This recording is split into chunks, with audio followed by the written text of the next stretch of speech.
Este é um trabalho voluntário, sem fins lucrativos, que oferece livros gravados em MP3 para aqueles que não têm condições de ler livros impressos. Para ouvir este e outros livros gratuitamente na íntegra, acesse nosso canal e leia as instruções na aba Sobre. Este livro foi gravado para o uso exclusivo da pessoa com deficiência visual, não podendo ser comercializado de acordo com a Lei nº 9.610, de 19 de fevereiro de 1998. Algum tempo depois, certa manhã, recebi pelo correio uma estranha carta em que me pedia que procurasse um determinado endereço em Tucson, Tucson, no Arizona. Deixava transparecer a ideia de que a informação que me deveria ser dada era de tal natureza que só pessoalmente poderia ser explicada. Considerei o modo singular mediante o qual o pedido chegou até mim, sentindo, porém, um desejo interior de atender ao chamado. Poucos dias depois, dirigi-me ao endereço dado, toquei a campainha e quase imediatamente a porta me foi aberta por um homem alto e esguio, de mais ou menos 2 metros de altura, beirando os 40 anos, cabelos cinza e olhos também cinzentos. Dei-me a conhecer e ele me saudou com um aperto de mão sincero e cordial, o que revelou ser meu interlocutor, fora de dúvida, um temperamento leal e fidedigno. Seu olhar era firme e destemido, e ele dava a impressão de possuir grande reserva de energia.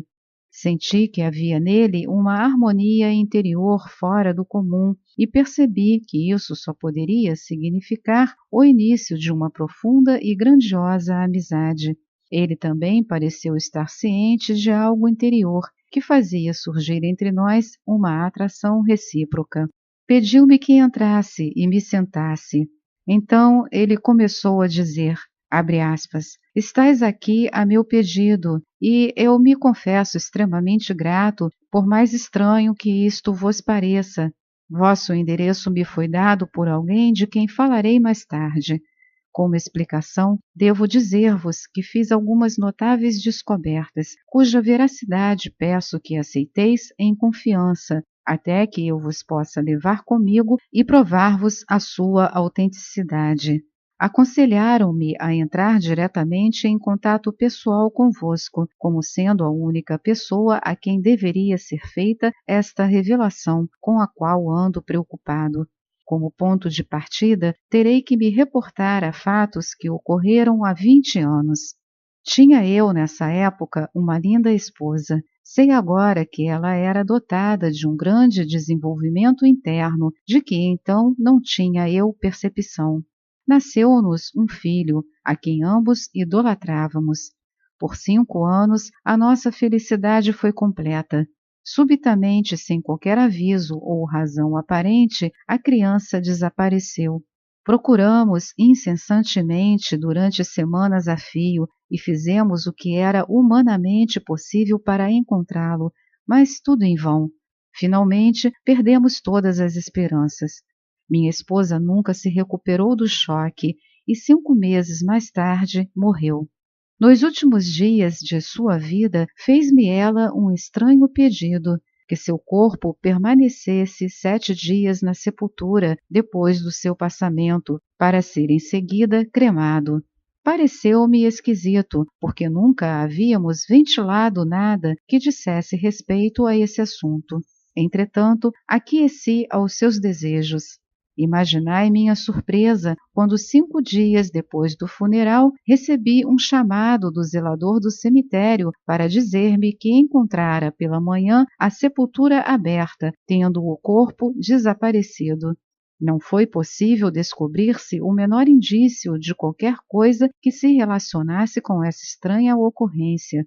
16 anos mais tarde, ao despertar pela manhã, encontrei no chão do meu quarto uma carta que me era endereçada, sem nenhum sinal de que tivesse passado pelo correio. Apanhei-a, abri-a e li seu conteúdo, que me deixou assombrado e incrédulo. Dizia, abre aspas, Vossa esposa e vosso filho estão vivos, fortes e passam bem. Vê-los-ei em breve. Tende paciência até que chegue a ocasião. Regozijai-vos por saber que a morte não existe. Em tempo determinado, recebereis instruções sobre o modo de agir implicitamente. Tudo depende de vosso silêncio absoluto. Vereis e recebereis explicação completa de tudo o que parecia tão misterioso. Compreendereis, então, por que razão a verdade é mais estranha e mais espantosa do que a ficção, visto que a mais extraordinária ficção não é senão a reprodução de uma verdade que existe em qualquer ponto do universo. Assinado um amigo. Fecha aspas. Meu amigo, podeis bem imaginar o meu assombro. A princípio não acreditei em uma palavra sequer. Ao entardecer do terceiro dia, estava eu sentado junto à lareira quando ouvi a voz de minha amada esposa, tão clara e distintamente como se ela estivesse a meu lado, na sala, e dizia, abre aspas, Roberto, meu amado, estou viva e passo bem. Nosso filho está comigo. Seremos muito felizes quando estiveres novamente conosco. Não desconfieis da mensagem, ela é absolutamente verdadeira. Serás trazido até nós, se não permitires que a dúvida te feche a porta. Falo-te pelo raio sonoro que um dia hás de aprender a usar. Fecha aspas. Não pude suportar a tensão por mais tempo e disse, aparece-me e acreditarei. Instantaneamente a voz replicou, abre aspas, espera um momento, fecha aspas. Dentro de 3 minutos, um brilhante raio de luz dourada penetrou na sala, formando um túnel em cujo extremo oposto se achava minha bela esposa. Inegavelmente era ela. Ela me disse então, abre aspas, querido, milagres aparentes têm ocorrido em tua vida durante anos, mas por não ter sido tua atenção atraída para o rumo certo, tivemos que esperar até agora. Confia na mensagem que te chegará às mãos. Então virás a nós, e eu te asseguro que um novo mundo se abrirá. Para o nosso grande amor não há barreiras. Fecha aspas. O raio de luz desapareceu instantaneamente, e com ele a voz. Minha alegria não conheceu limites. Eu não mais podia duvidar. Sentia um alívio, uma paz e um repouso que havia anos não experimentava. Sucederam-se, então, semanas de espera que, eu sei agora, consistiam numa preparação que se operava dentro de mim. Finalmente veio a mensagem por que eu tanto ansiava e, com ela, um diagrama e instruções a serem seguidas. Vi que estas me levariam às altas montanhas que ficam a sudeste de Tucson, no Arizona. Preparei-me para partir imediatamente, dizendo aos meus amigos que ia fazer uma pequena prospecção. Provi-me de um cavalo e de um animal de carga, sentindo muito pouco desconforto e nenhuma dificuldade em observar as instruções recebidas. Se fosse possível seguir em linha reta, teria coberto a distância facilmente em 2 dias. Antes do pôr do sol do terceiro dia, cheguei a um cânion, abre parênteses, vale ou garganta de paredes altas e verticais, fecha parênteses, encoberto, pelo qual teria passado sem perceber, não fosse o diagrama que possuía. Acabara de acampar quando escureceu de todo. Envolvi-me nas cobertas e logo adormeci suavemente, sonhando com nitidez que ao despertar pela manhã veria um jovem de pé junto a mim a me contemplar. Quando despertei, para meu assombro, lá estava o jovem, na vida real, a olhar-me atentamente. Saudou-me com um bonito sorriso, dizendo, abre aspas, meu amigo, esperava-o para me acompanhar, fecha aspas. Notei que ele havia preparado minha bagagem e, voltando-se sem adiantar uma palavra, dirigiu-se para o alto do cânion. Depois de quase 1 hora de marcha, paramos em frente a um penhasco que parecia fechar o caminho diante de nós. Voltou-se o meu guia, colocou as mãos sobre a rocha fazendo pressão sobre ela. uma seção da parede de 3 metros talvez por 3,60 metros afundou cerca de 30 centímetros e deslizou para um lado. Penetramos em um túnel que há séculos devia ter sido o leito de um curso d'água subterrâneo. Meu companheiro fechou a entrada atrás de nós e quando voltamo-nos para prosseguir, uma suave claridade espalhou por toda parte, de modo que podíamos enxergar distintamente. Eu me sentia assombrado com tudo o que via, mas não me esquecia da recomendação que recebera por ocasião das minhas instruções, isto é, guardar silêncio. Continuamos pelo túnel adentro por mais de 1 hora e chegamos finalmente a uma porta maciça de metal que se abriu vagarosamente ao ser tocada pelo meu guia. Este se afastou para o lado e esperou-me passar. Avancei em meio à brilhante luz solar, quase sem respirar, deleitado com a lindeza da cena que se estendia diante de mim. À nossa frente desdobrava-se um vale de insuperável beleza, com cerca de 40 hectares de extensão. Meu amigo, disse-me o jovem, regressastes ao lar depois de uma longa ausência, como haveis de compreender dentro em pouco.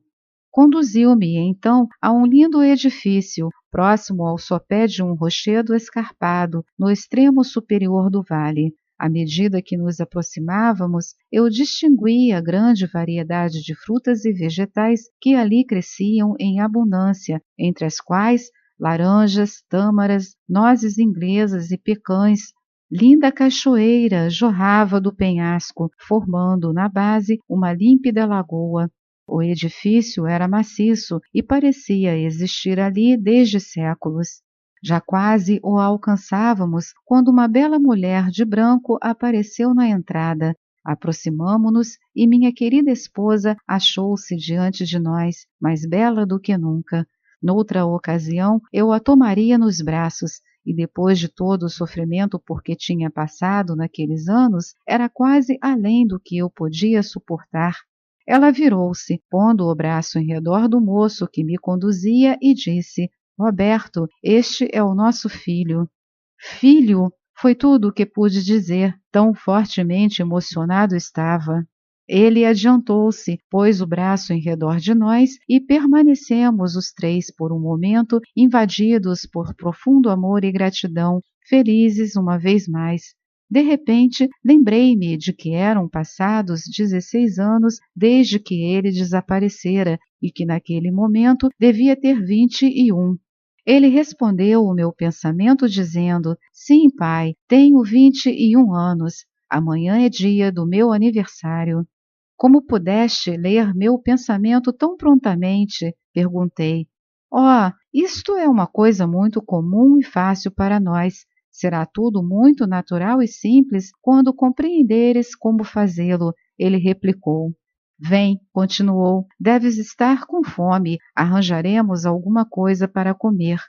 Com os braços em redor de mim, entramos no velho edifício. O acabamento interior era em mármore rosa e ônix branco. Mostraram-me um belo aposento, onde o sol da manhã inundava tudo com seu glorioso esplendor. Refresquei-me e encontrei um terno de flanela branco que ali havia sido colocado para mim.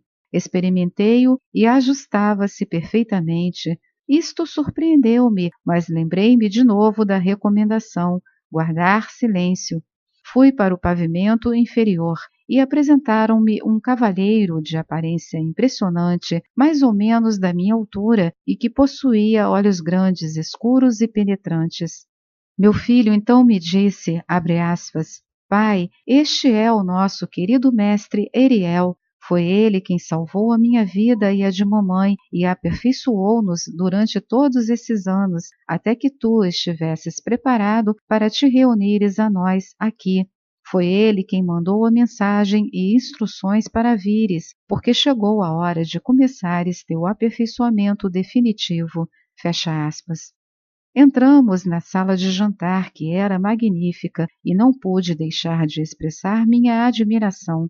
Ela estava situada no ângulo sudeste do edifício, no andar principal, e era invadida pela luz do sol de manhã e de tarde. As paredes eram de nogueira primorosamente entalhada e o teto cintilante, marchetado entre os raios com motivos de desenho hexagonal. Uma sólida peça de nogueira, tendo no mínimo 5 centímetros de espessura, apoiava-se num pedestal esculpido e servia de mesa, parecendo ter milênios de idade. Tomamos lugar em redor dela quando entrou um jovem esguio. Meu filho apresentou-o, dizendo, abre aspas, este é o nosso irmão Fan Fun Wei Wey, que nosso mestre trouxe da China quando era ainda criança, na ocasião em que sua vida ia ser arrebatada. Ele é de uma família chinesa muito antiga e capaz de fazer muitas coisas maravilhosas. Sempre desejou servir-nos e somos privilegiados e felizes por chamá-lo irmão. É uma das naturezas mais joviais que tenho conhecido. Fecha aspas. Entre as iguarias do almoço havia saborosos morangos, tâmaras deliciosas e bolos de nozes. Passamos para a ampla sala de estar e mestre Ariel me disse, abre aspas, na ocasião em que vossa querida esposa, que é vosso raio gêmeo, devia ter expirado, vi uma oportunidade de dar-lhe certa assistência que deveria habilitá-la a alcançar o estado ascensionado e ter assim muito maior liberdade e mais ampla capacidade para servir. Tive o grande privilégio e a alegria de prestar-lhe essa assistência. Abri o esquife, restituí-lhe a ação consciente e tornei-a capaz de levantar o corpo. Este já tinha alcançado um ponto de alta rarefação, porque seu desejo de luz era muito grande. Sua intensa devoção era um desejo veemente de luz, o que tornou possível sua ascensão. Expliquei isto a ela no dia em que pensastes ter ela morrido.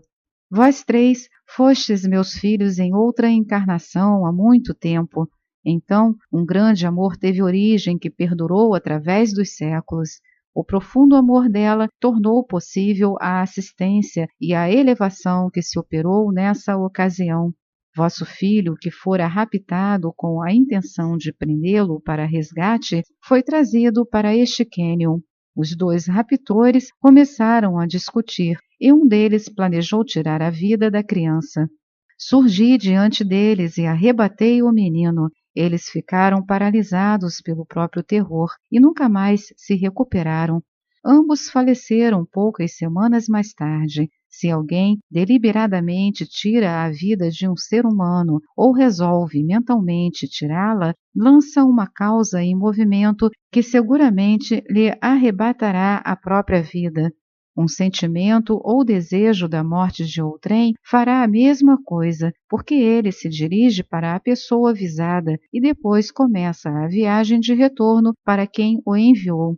Muitas vezes, pessoas emitem ressentimento diante de uma injustiça praticada, num desejo intenso de livrar o mundo de um certo indivíduo. Isto é uma forma sutil do pensamento da morte, que deve voltar para quem o emitiu. Inúmeras pessoas causam a sua própria destruição por essa sutilíssima atividade da personalidade humana, pois ninguém escapa jamais a essa lei imutável. Há muitas fases de sua reação, e é porque a humanidade tolera tais pensamentos e sentimentos que a raça como um todo vem experimentando a dissolução de corpo após corpo. Esta é mais uma edição do canal Livros Falados Voz Humana. Que o bem, o bom e o belo se multipliquem em benefício das criaturas.